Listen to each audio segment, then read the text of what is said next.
just play the melody like Paul McCartney sings it. Don't move from that. I'm not playing the guitar, I'm playing music. This is the instrument, but it's the music that's important. If this is your first time to this channel, my name is Crafty, and this is the Crafty Music Tips YouTube channel. I am a mere small speck in comparison to a guy like Rick Beato, who's doing fantastic stuff on YouTube.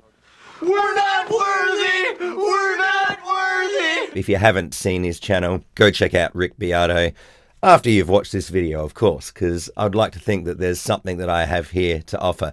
So basically the reason why I'm doing this video right now is I recently watched a few Rick Beato interview videos with some of my favorite musicians, and it's a wonderful thing. If you don't know already, you know, Rick Beato has interviewed, you know, many of your favorite musicians and artists, and so they're there waiting to go and have a listen to.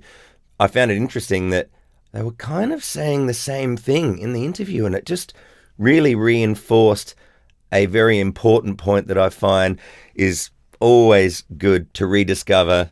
Let's see if this can resonate for you and give you a hand with your instrument. Tommy, your playing is so dynamic too. Talk about the importance of playing with dynamic. I mean, every note is different. Every phrase is different. Where did I learn it from? I learned where it did from you learn Sinatra from? singing, Yeah. and from the great players who do it well, you know. But what I'm trying to do is express things in a singing way, because I love singers, and I love trying to do things that make the guitar more like a voice. It's the same thing with, like, you know, Buddy Rich or Steve Gadd or any of those guys. They're not playing the drums. They're playing music, you know.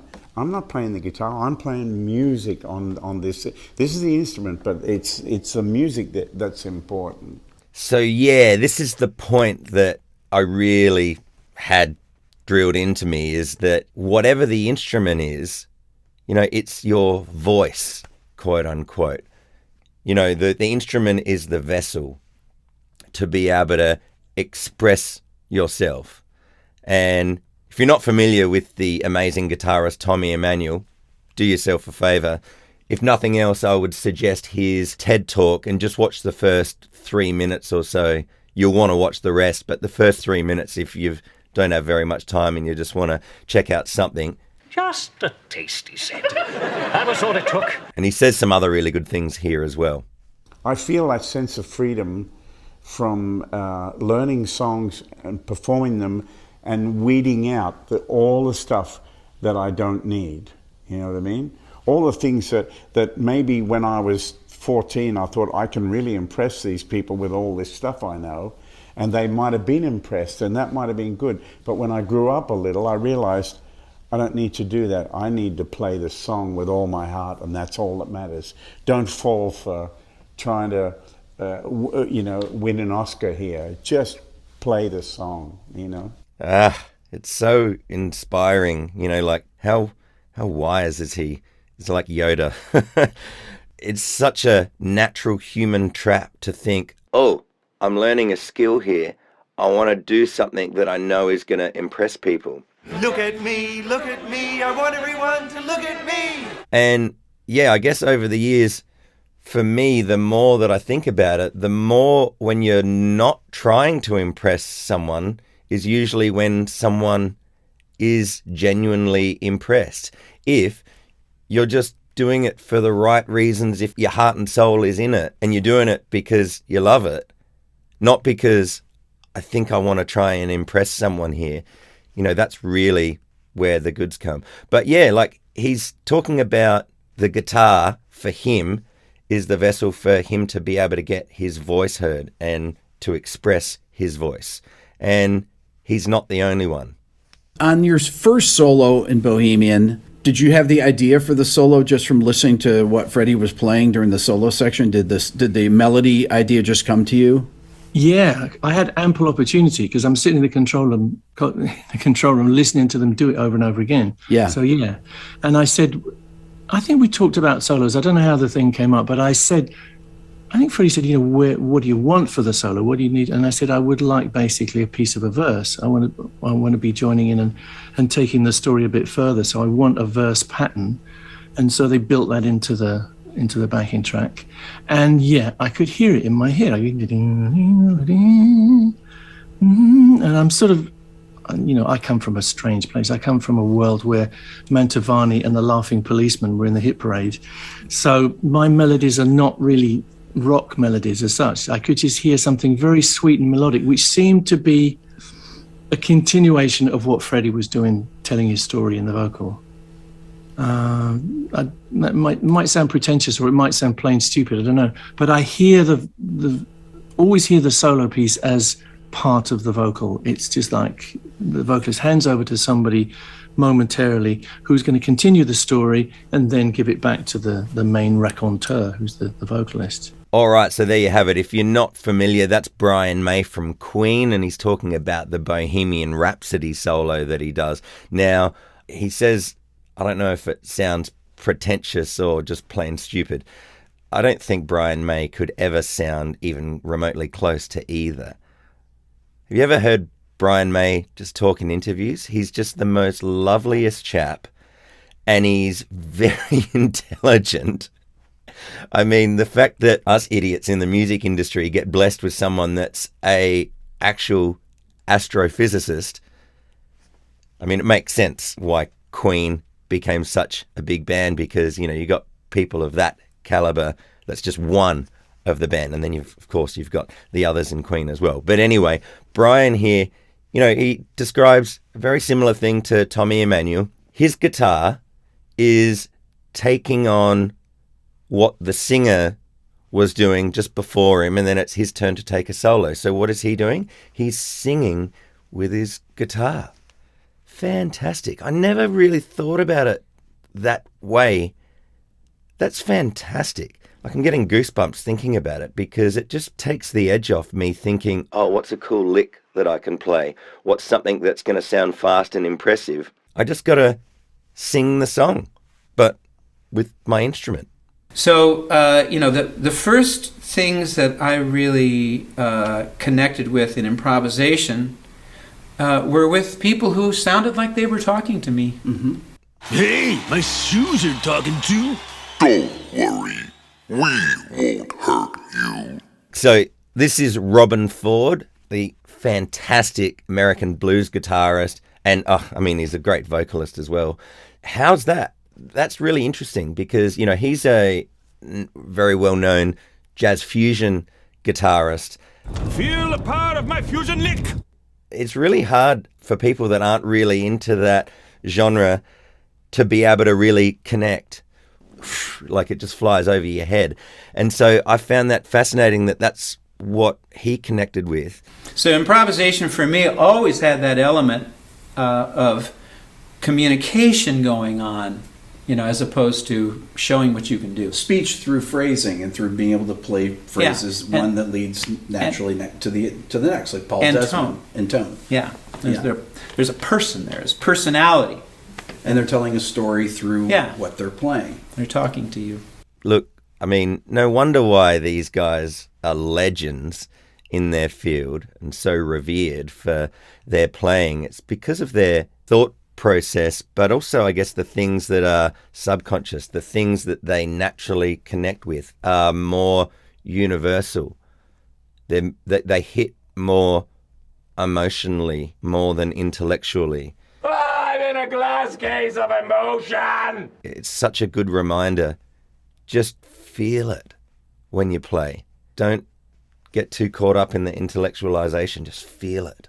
The important thing to me is interpreting the melody properly. What I learned through my life thus far is that if you want to learn a song and come up with an arrangement, you've got to learn the melody, as Chet would say, as the composer intended. Yes. So learn the melody properly first. Don't go learning all the other fancy schmancy stuff that so many creative people do. Learn the melody properly first, learn the right chords, then if you want to change it and make it your own thing, you can do that. But you've got to learn the melody properly first. Now, that's interesting. Tommy Emmanuel is so right. That reminds me of a video that I saw in my younger days of the great Jaco Pastorius, who was a bass player. And he was given the same advice about learning the melody. Let's see if I can find that video on YouTube. I was told, like at a very young age to learn, first thing was to learn the melody to every tune, which I feel is like ultra important. Most musicians, not just on the bass, but on their particular given instrument, will usually play just the bass part or just the piano part. I mean, the same thing goes for piano players. They should know the bass part too, at least, or whatever. Right. But the main thing is the melody, I feel, that most bass players are missing. Because they'll know the bass part, or whatever, they'll be playing that stuff, and there could be a melody on top, which once you know that, especially when it comes to playing changes, harmonic playing, it's like, let's say like Bach, like canons, where there's like two parts. There's a bass part and there's a melody part. They're just as important because the chords come in the middle. One supports the other. Yeah, exactly. Well, I think one helps the other. By hearing another part, you can more or less define where your part's going to be. You can fill the holes up. Well, plus it's really great to be able to play a melody to a tune. I mean, how many guys can play, on the bass, let's say, most people, let's say the melody is always designated, let's say, to a horn player or the piano or the guitar. But it's nice to play it on the bass too. Certainly. It's a beautiful instrument. Good old Jaco, bless him. So he's right. It doesn't matter what the instrument is. Learn the melody. Like, the melody is really the tune. And for me, anytime I've learnt a melody, I've just felt like I just know the tune just that little bit better. Sometimes a lot better. And I don't necessarily need to be playing the physical melody.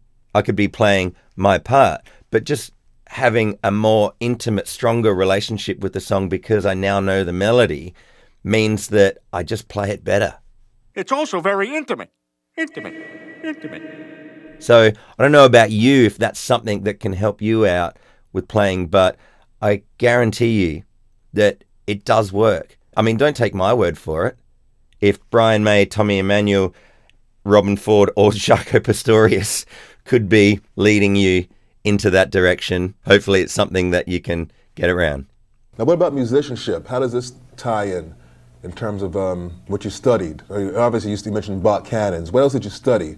And how does this all come together under the heading of musicianship? Work. You're just staying out there. In other words, applying it. Okay, let's say so for instance, I just said learn the melodies. So what I tell all my bass students when they first start off is, hey, let's learn the melodies. Do you know the melody, let's say, to Alfie, as opposed to just the bass part? And that's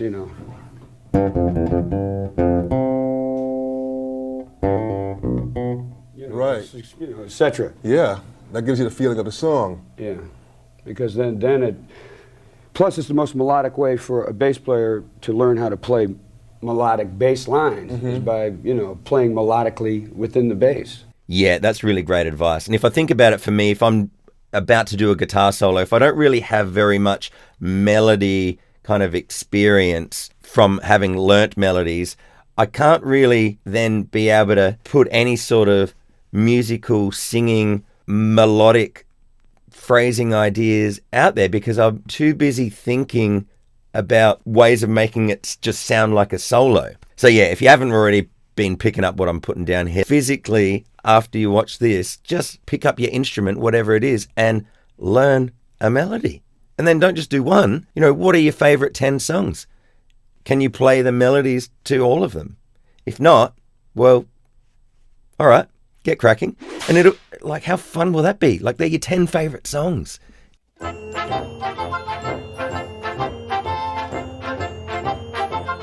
I heard that.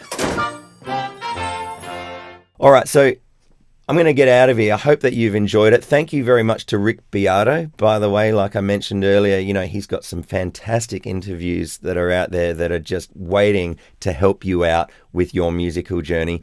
There's also a bunch of Crafty Music Tips videos here on this Crafty Music Tips YouTube channel that will potentially be able to give you a hand as well. Now, just before I really get out of here, one thing that I'm going to do is in my Crafty Guitar Club membership, I'm going to take everything that these legends have just said and put it into some exercises. So if you're a guitarist and you're thinking, yeah, actually, it would be good to be able to have a bit of a hand with learning some melodies and how to use that skill in the improvisation, soloing, in your songwriting, all of that, well, craftyguitarclub.com, it'll give you all the information about how you can get inside. And by the way, I will just mention that currently the first month is absolutely free. How can I lose? So this has been yet another Crafty Music Tips YouTube video here on the Crafty Music Tips YouTube channel. I hope you found it helpful. Just remember that you don't have to do every single thing right now. Just do the next thing. I'll see you really soon. Take care. Keep rocking. See ya.